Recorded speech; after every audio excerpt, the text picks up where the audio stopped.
La taille moyenne du pénis répartie en fonction des origines. Coucou la famille, j'espère que vous vous portez bien. Moi je vais super bien et comme toujours c'est un énorme plaisir pour moi de vous retrouver et de partager avec vous un certain nombre d'informations. Aujourd'hui nous allons parler de la taille moyenne du pénis. Avant tout, si vous ne me connaissez pas, je suis Liana Wassiré, créatrice de contenu sur des sujets tabous en rapport pour la plupart avec la sexualité. Et si vous êtes nouveau sur ma chaîne, bienvenue et n'oubliez pas de vous abonner et d'activer la cloche de notification pour ne rater aucune de mes prochaines vidéos. Comme vous le savez, le pénis est l'organe génital masculin. Et comme tout autre organe du corps humain, il n'a pas une taille standard allant d'une personne X à une personne Y. La croissance du pénis est influencée par tout d'abord les gènes, l'alimentation, le climat et ensuite la fréquence des rapports sexuels. C'est donc normal que la taille varie d'une personne à une autre.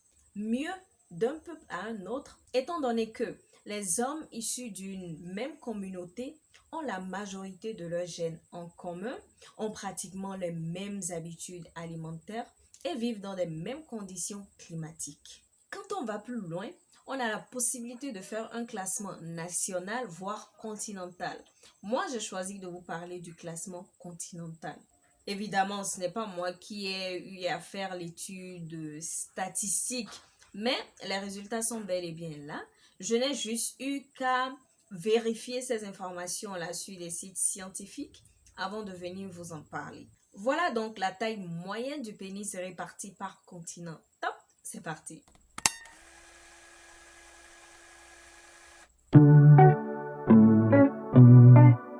Les Asiatiques ont des pénis d'une taille de 10,2 cm en moyenne. Et les plus petits, on les retrouve en Corée, aussi bien en Corée du Nord qu'en Corée du Sud. C'est donc eux qui ont les plus petits pénis du monde. Ils font dans les 9 cm de longueur. Et ce n'est pas moi qui le dis, ce sont les statistiques qui le montrent. Le pénis d'un Européen, selon mes recherches bien évidemment, fait dans les 14 cm de longueur en moyenne. Ils ont donc, les Européens, pour la plupart, des pénis d'une taille acceptable. Je ne dirai rien par rapport à la taille du pénis des Américains, parce que comme vous le savez, c'est le continent le plus brassé du monde. Le mixage d'origines différentes en Amérique fait qu'il est très difficile d'obtenir des résultats fiables. Je n'ai pas réussi à obtenir des résultats convaincants ni certifiés. Je vais donc pour cela m'abstenir de vous dire quoi que ce soit.